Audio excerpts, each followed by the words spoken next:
একে মেয়ে হিজলা হাজানো হচ্ছে হিজলা।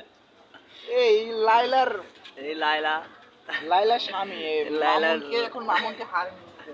লায়লার স্বামীকে যদি দেখতে চান এই যে একে দেখলে বাংলার বুকে একমাত্র পুরুষ যে হিজলে বিদ নিয়ে পড়াশোনা করেছে। দেখি ভাইয়া একটু মাছটা আপনার খোলেন তো।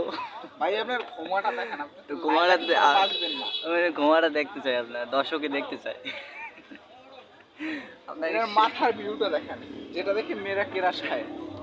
ও সেই যেটা এরা মনে করে সাধারণ পাব মনে করে ই তো পার্লারও পারবে না, এভাবে সাজিয়ে দিয়েছে আমার এই যে প্রফেশনাল লোকে সাজাইছে না, প্রফেশনাল লোক তো হাই কোয়ালিটি পার্লারেও। মেগাস্টার ছাড়া ইনি কারো কাজ করে না, কিন্তু ইনি লাইলাকে ভালোবাসে সেটা শুনে আর আমি থেমে থাকতে পারলাম না।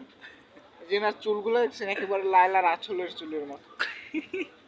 আর চোখ দুকে সাবান আর না এনার গালটা শাকিব খানের ঠোঁটের মতো।